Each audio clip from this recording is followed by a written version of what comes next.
ఇప్పుడు శ్రీమతి లోకం నాగమాధవి గారు, ఎమ్మెల్యే గారు. ధన్యవాదాలు అధ్యక్ష. ఆంధ్రప్రదేశ్ శాసనసభను ఉద్దేశించి ఆంధ్రప్రదేశ్ గవర్నర్ గారు శ్రీ ఎస్ అబ్దుల్ నజీర్ గారు చేసిన ప్రసంగం ఆపాదమస్తకం, ప్రజాహితంగా ఉంది. ఇది మంచి ప్రభుత్వం, ఖచ్చితంగా ప్రజల గురించి ఆలోచిస్తూ ప్రజాహితంగా గత ప్రభుత్వం తాలూకా దుష్ట పాలనని, దుర్మార్గపు ఆలోచనల్ని, అవినీతిని అరికడుతూ నిత్యం పేదరికం నిర్మూలన కోసం, స్వర్ణాంధ్ర నిర్మాణం కోసం పయనించే దిశగా మన ముఖ్యమంత్రి వర్యులు నారా చంద్రబాబు నాయుడు గారు మరియు ఉప ముఖ్యమంత్రి వర్యులు పవన్ కళ్యాణ్ గారి పగ్గాలు చేపట్టి ఆంధ్రప్రదేశ్ని ఖచ్చితంగా మా కోసం అందంగా తీర్చిదిద్దుతారన్న దిశగా ఈ పరిపాలన సాగుతుందని ప్రజలు నమ్మే దిశగా ఈ ప్రసంగం అంతా కూడా సాగింది అధ్యక్ష. మీరు చెప్పినట్టుగా నిన్న సభలో వారి ప్రవర్తన చాలా అసహ్యంగా ఉంది.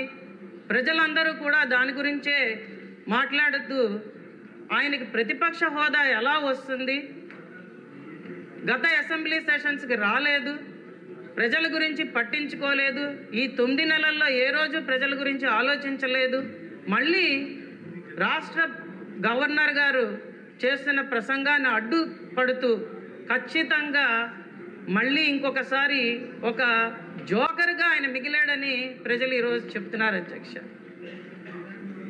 ఒక శాసన మండలిలో సభ్యుడిగా ఉన్న ఒక ఎమ్మెల్సీ నిన్న మీడియా ముందుకు వచ్చి పవన్ కళ్యాణ్ గారు ఎక్కడా కనిపించలేదు అని మాట్లాడడం చాలా అసహ్యంగా ఉంది అధ్యక్ష. ఇవన్నీ కూడా ప్రజలు ఖచ్చితంగా గమనిస్తున్నారు.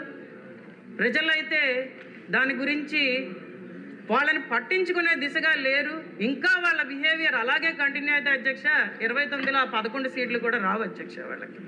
అది మటుకు అక్షర సత్యం అధ్యక్ష. ఈరోజు వాళ్ళ గురించి మాట్లాడుకోవడం మానేసి మనం ఖచ్చితంగా మన ప్రభుత్వం ఇది మంచి ప్రభుత్వం, ఖచ్చితంగా ప్రజల గురించి ఆలోచిస్తున్న ప్రభుత్వం అనే దిశగా ఎవరైనా ఒక మనిషికి ఒక చేపనిస్తే అది అతనికి ఒక రోజు తిండి పెట్టినట్లు అవుతుంది. అదే మనిషికి చేపలు పట్టడం నేర్పితే జీవితాంతం తిండి పెట్టినట్లు అవుతుంది అన్న మన గౌరవ ముఖ్యమంత్రి గారి సూక్తిని నిన్నను మన గవర్నర్ గారు చెప్తున్నప్పుడు ఖచ్చితంగా ప్రజలందరూ ఒకటే ఆలోచిస్తున్నారు అధ్యక్ష. ఎందుకంటే ప్రభుత్వ రాష్ట్ర ఆర్థిక పరిస్థితిని దృష్టిలో ఉంచుకొని ఒక గౌరవ ముఖ్యమంత్రి ప్రతి అడుగు వేయాలి అధ్యక్ష. గత ప్రభుత్వంలో అది ఎక్కడా కనిపించలేదు అధ్యక్ష. ఖచ్చితంగా రాష్ట్ర ప్రభుత్వ నిధులని దుర్వినియోగపరుస్తూ రాష్ట్రానికి అప్పుల భారం పెంచుతూ ప్రతి పని గత ప్రభుత్వం చేసిందనడానికి మనం చాలా శ్వేతపత్రాలు రిలీజ్ చేసాం. దాని గురించి కూడా మన శాసనసభలో కూలంకషంగా చర్చలు కూడా జరిగాయి అధ్యక్ష. కాబట్టి ఇప్పుడు మన ప్రభుత్వం చేసే ప్రతి ఆలోచన, అలాగే కేంద్రం తాలూకా పథకాలన్నింటినీ జోడించుకుంటూ రాష్ట్రాన్ని అభివృద్ధి పదంలోకి తీసుకువెళ్ళే ఆలోచన విధానం ఖచ్చితంగా మనం ఇది స్వర్ణాంధ్ర నిర్మాణానికి పునాదులు వేస్తున్న అనడంలో ఎటువంటి సందేహం లేదు అధ్యక్ష. అలాగే అధ్యక్ష, మనం చేసే ప్రతి పని కూడా అధ్యక్ష ఎన్నికల హామీలని దృష్టిలో ఉంచుకొని ప్రజలు మనకు చెప్తున్న దాన్ని ఖచ్చితంగా విని దానికి తగ్గట్టుగా ప్రతి అడుగు వేస్తూ, అలాగే ఆర్థిక సంక్షోభంలో ఉన్న రాష్ట్రాన్ని దృష్టిలో ఉంచుకొని దాన్ని పైకి తీసుకొచ్చే దిశగా ఏ పనులు చేస్తే మనకి రేపు పొద్దున్న రాష్ట్రం ముందుకు సాగుతుందన్న దిశగా ప్రతి అడుగు వేస్తున్నాం అధ్యక్ష. దానిలో ఎటువంటి సందేహం లేదు అధ్యక్ష. అది ఈ ప్రసంగంలో ఆపాదమస్తకం మనకు కనిపించింది అధ్యక్ష. అలాగే మనం ముఖ్యంగా చెప్పుకోవాల్సింది ఏంటంటే సంక్షేమంతో కూడిన అభివృద్ధి మనం మన రాష్ట్రానికి అందిస్తామన్న దిశగా ప్రతి అడుగు వేస్తున్నాం అధ్యక్ష.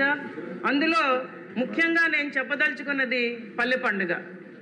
మన గౌరవ ఉప ముఖ్యమంత్రి వర్యులు పవన్ కళ్యాణ్ గారి పంచాయతీరాజ్ శాఖ ద్వారా మనం ఆగస్టు 23వ తారీఖున గ్రామ సభలు నిర్వహించాం. ఇంతకు ముందెన్నడూ లేని విధంగా గత 5 సంవత్సరాల గ్రామ సభ అన్న పదాన్నే మర్చిపోయారు అధ్యక్ష ప్రజలు. అలా కాకుండా గ్రామ సభలు నిర్వహించే అన్ని పంచాయతీల్లో ఏ పనుల ద్వారా మనం గ్రామీణాభివృద్ధి సాధ్యమవుతుందన్న దిశగా దాని తీర్మానాలు చేసుకొని దానికి తగ్గట్టుగా నిధులని సుమారు 4,500 కోట్ల రూపాయల నిధులని పంచాయతీల కోసం విడుదల చేయడం అయింది అధ్యక్ష. దానిలో అతి ముఖ్యంగా మనం మాట్లాడాల్సింది తుఫాను సమయంలో కూడా గిరిజన ప్రాంతానికి వచ్చి రోడ్ల శంకుస్థాపన చేసిన మన ఉప ముఖ్యమంత్రి వర్యులు పంచాయతీరాజ్ చొరవతో ఈరోజు డోలీ కష్టాలైతే ఖచ్చితంగా తీరాయని గిరిజనులు భావిస్తున్నారు అధ్యక్ష. మొట్టమొదటిసారిగా శ్రీకాకుళంలో పూర్తి చేసిన రోడ్డు మీద ఒక అంబులెన్స్ ఒక గర్భిణీ స్త్రీని రికార్డు టైంలో 8 నిమిషాల్లో ఆసుపత్రికి చేర్చింది అధ్యక్ష. అది మనం సాధించిన ఘనత అధ్యక్ష. ఎవ్వరూ వినని కష్టాలని మన ప్రభుత్వం వింటున్నది అధ్యక్ష. ఈరోజు ఖచ్చితంగా దాన్ని చేసే దిశగా తీసుకెళ్తున్నారు అధ్యక్ష. ఎక్కడ చూసినా బురద, ఎక్కడ చూసినా మురికి, ఎక్కడ చూసినా గుంటలు, యాక్సిడెంట్స్, వీటన్నింటినీ దృష్టిలో ఉంచుకొని ఈరోజు మనం పల్లె పండుగ చేసుకొని రోడ్ల నిర్మాణం చేపట్టి సుమారు 4,500 కిలోమీటర్ల సీసీ రోడ్ల నిర్మాణం చేసుకున్నాం. అలాగే తార్ రోడ్లను నిర్మాణం చేసుకుంటున్నాం. అలాగే పాడైపోయిన R&B బీటీ రోడ్లను కూడా ఈరోజు మరమ్మతులు చేసే దిశగా ఖచ్చితంగా నిధులు విడుదల చేసి ఆ పనులు కూడా మనం సక్రమంగా పూర్తి చేసుకొని ఈరోజు ప్రజలు ఆనందంగా ఉండేటట్టు మంచి ఇన్ఫ్రాస్ట్రక్చర్ ఆంధ్రప్రదేశ్కి వచ్చేటట్టు మనం ప్రతి అడుగు వేస్తున్నాం అధ్యక్ష. దాన్ని ఈరోజు ప్రజలందరూ హర్షిస్తున్నారు అధ్యక్ష. ఇంకా చెప్పుకోవాల్సింది ప్యాడీ ప్రొక్యూర్మెంట్. ఖచ్చితంగా రైతులు గత ప్రభుత్వ హయాంలో ఎంత నష్టపోయామో మనకు తెలుసు అధ్యక్ష. ఎందుకంటే ఆర్బీకేలు అన్నారు, వాటి నిర్మాణం అన్నారు, సకాలంలో ఒక్క ఎరువు సప్లై చేయలేదు, సకాలంలో సీడ్స్ సప్లై చేయలేదు, సకాలంలో ప్యాడీ ప్రొక్యూర్మెంట్ చేయలేదు. ఎందుకంటే గత ఎలక్షన్ క్యాంపెయిన్లో మనం వెళ్ళినప్పుడు రైతులు కన్నీళ్లతో మొలకలెత్తిన విత్తనాలు మొలకలెత్తిన ధాన్యం చూపిస్తుంటే నిజంగా చాలా బాధ కలిగించింది అధ్యక్ష. అలాంటి పరిస్థితి లేకుండా నూతన సాంకేతిక నిపుణతను వాడుతూ ఖచ్చితంగా రైతులకి 48 గంటల లోపే, చాలామంది చెప్తున్నారు అధ్యక్ష, మేము RSKలో స్లిప్ తీసుకున్న 3-4 గంటల లోపే మాకు డబ్బులు పడ్డాయని చాలామంది చెప్పడం జరిగింది అధ్యక్ష. ఎక్కడ కూడా ఏ సమస్య రాకుండా, అలాగే మన ట్రాక్టర్ విధానంలో కూడా మన GPSలు పెట్టినప్పుడు సమస్య ఎత్తితే వెనువెంటనే స్పందించి ఏ వెహికల్ అయినా వాడుకోవచ్చు, సకాలంలో ధాన్యం మనం ప్రొక్యూర్ చేసుకోవాలని చెప్పి రైస్ మిల్లర్స్తో కూడా కరెక్ట్గా మాట్లాడి బీజీలు అన్నీ సరిగ్గా ఉండేటట్టు చూసి పాత బకాయిలు కూడా చెల్లిస్తూ ఈసారి ప్యాడీ ప్రొక్యూర్మెంట్ అనేది చాలా చక్కగా మన గవర్నమెంట్ చేసిందనేది ప్రతి రైతు ఈరోజు చెప్తున్నది అధ్యక్ష. ఖచ్చితంగా దానికి తోడు మనం ఈరోజు నీటిపారుదల సమస్య ప్రాజెక్టులన్నింటినీ కూడా సమగ్రంగా చూసుకొని దానికి పెద్దపీట వేస్తూ ఈసారి బడ్జెట్లో మనం ప్రతి ప్రాంతానికి ఇరిగేషన్ వాటర్ సప్లై చేయగలిగితే అధ్యక్ష రైతు ఈ 5 సంవత్సరాలు చాలా ఆనందంగా ఉంటాడు అధ్యక్ష. దాని దిశగా ఖచ్చితం ప్రభుత్వం ఆలోచిస్తున్న అండంలో ఎటువంటి అతిశయోక్తి లేదు అధ్యక్ష. అలాగే అధ్యక్ష మనం మాట్లాడుకోవాల్సింది పెన్షన్ల గురించి అధ్యక్ష. పెన్షన్లు 3,000 నుంచి 4,000కి పెంచుతూ ప్రతి ఒక్కరికి కూడా 1వ తారీఖు రోజే పెన్షన్లు ఇచ్చే దిశగా మనము కొన్ని సందర్భాల్లో అయితే ఆ రోజు సెలవు దినం అయితే 31నే పెన్షన్లు ఇచ్చే దిశగా ప్రతి శాసనసభ్యుడు అలాగే ప్రతి కార్యకర్త అలాగే అధికార యంత్రాంగంతో కలిసి ఈరోజు మమైకమై చంద్రబాబు నాయుడు గారు పవన్ కళ్యాణ్ గారు కూడా వెళ్ళి పెన్షన్లు ఇచ్చే దిశగా ఈరోజు మనం అందరం కలిసి పనిచేస్తున్నాం ప్రజల కోసం అధ్యక్ష. దాన్ని మనం దృష్టిలో ఉంచుకోవాలి. గత ప్రభుత్వం 1000 రూపాయలు పెంచుతానని చెప్పి ప్రతి సంవత్సరం 2,250 రూపాయలు మాత్రమే పెంచుతూ చాలా మందికి పెన్షన్లు తీసేసి ఎందుకు తీసామో తెలియక ప్రజల్ని చాలా ఇబ్బందులు పాలు చేసి వాళ్ళకి కన్నీళ్లు మిగిల్చింది అధ్యక్ష. అటువంటి పరిస్థితి గత 9 నెలల్లో మీరు ఏ జిల్లాకి వెళ్ళి చూసినా కనిపించదు అధ్యక్ష. మీకు ప్రజలందరూ కూడా చాలా ఆనందంగా ఉన్నారు, కొత్త పెన్షన్లు ఇస్తారు, ఇచ్చి తీరుతారు అన్న నమ్మకంతో ఈరోజు ప్రజలు ఉన్నారు. కాబట్టి మనం ఆ దిశగా అడుగులు వేస్తున్నాం. కాబట్టి ఖచ్చితంగా ప్రజలందరూ ఈరోజు దాన్ని హర్షిస్తున్నారు అధ్యక్ష. అలాగే అధ్యక్ష, పేదరికం నిర్మూలన కోసం, తలసరి ఆదాయం పెంపు కోసం మన ప్రభుత్వం ప్రతి అడుగు వేస్తున్నది అధ్యక్ష. దానిలో మనం గత అసెంబ్లీ సెషన్లో కూడా మాట్లాడుకుందాం.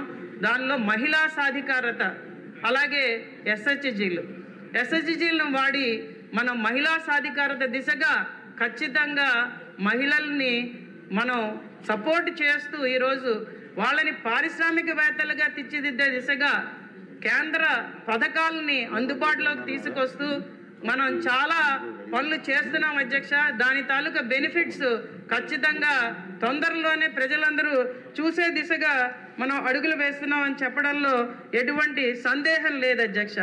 అలాగే మనం జాబ్ క్రియేషన్ కోసం యూత్ని దృష్టిలో ఉంచుకొని స్కిల్ డెవలప్మెంట్ దిశగా ముందుకు అడుగులేస్తూ సర్వీస్ సెక్టర్లో ప్రత్యేకమైన దృష్టి పెడుతూ మనం ప్రతి అడుగు ఎంఎస్ఎంఈ ఇండస్ట్రీస్ స్టార్ట్ చేసుకుంటూ, అలాగే పెద్ద పెద్ద పరిశ్రమలు తీసుకొస్తూ మనం ప్రతి అడుగు వేస్తున్నాం అధ్యక్ష. ఈరోజు అది ఈ ప్రసంగంలో ఖచ్చితంగా కనిపించింది అధ్యక్ష. ప్రజలందరూ దాన్ని చాలా హర్షిస్తున్నారు అధ్యక్ష. ఆఖరిగా అధ్యక్ష, మనం జేజేఎం ఈరోజు ప్రజలందరూ కూడా మంచినీటి సరఫరా సరిగ్గా లేక గత ప్రభుత్వ హయాంలో ఎన్నిసార్లు చెప్పినా వినకుండా దాన్ని పక్కన పెట్టి ఎలక్షన్ల ముందర తూతూ మంత్రంగా రకరకాల పైపులు తీసుకొచ్చి ఊళ్ళల్లో వేసి ఉన్న సీసీ రోడ్లని తవ్వేసి ఆ పైపులు వేసి వాటికి ఒక్క కనెక్షన్ కూడా ఇవ్వకుండా, అసలు ఇన్పుట్ సోర్స్ ఉందా లేదా అని కూడా చూడకుండా గత ప్రభుత్వం చేసిన చాలా నీచమైన పనిని మనం కరెక్ట్ చేసుకుంటూ ఈరోజు జేజేఎం పథకం ద్వారా ప్రతి ఇంటికి మంచినీరు అందించే దిశగా మనం ఖచ్చితంగా అడుగులు వేస్తూ ప్రతి గడప మనం ఎక్కి ప్రజలతో మాట్లాడుతూ మంచినీటి సరఫరా, సురక్షితమైన మంచినీటి సరఫరా దిశగా మనం అడుగులు వేస్తున్నాం అధ్యక్ష. దాన్ని కూడా మనం ఈ ప్రసంగంలో వివరించడం జరిగింది అధ్యక్ష. కక్షపూరిత రాజకీయాలకి స్వస్తి చెప్తూ సాంకేతిక నిపుణత, ఏఐ మెషిన్ లెర్నింగ్ గురించి మనం మాట్లాడుతూ ఖచ్చితంగా మన రాష్ట్రంలో పెట్టుబడులు రావాలని మనం ప్రతి అడుగు వేస్తూ మన విద్యారంగం ముందుకు వెళుతూ మన యూత్ అందరూ కూడా మంచి విద్యని అభ్యసించే దిశగా ప్రతి స్కూల్స్ని మనం రిఫైన్ చేసుకుంటూ మనం ముందుకు వెళ్తున్న ప్రతి చర్యని కూడా ప్రజలు గమనిస్తున్నారు అధ్యక్ష. ప్రజలు హర్షిస్తున్నారు అధ్యక్ష. ప్రజలైతే ఖచ్చితంగా ఇది మంచి ప్రభుత్వం, ఈ కూటమి ప్రభుత్వం ద్వారా ఖచ్చితంగా స్వర్ణాంధ్ర నిర్మాణం సఫలీకృతం అవుతుందని ఈరోజు నమ్ముతున్నారు అధ్యక్ష. నాకు ఈ అవకాశం ఇచ్చినందుకు ధన్యవాదాలు అధ్యక్ష. థ్యాంక్ యూ అమ్మా.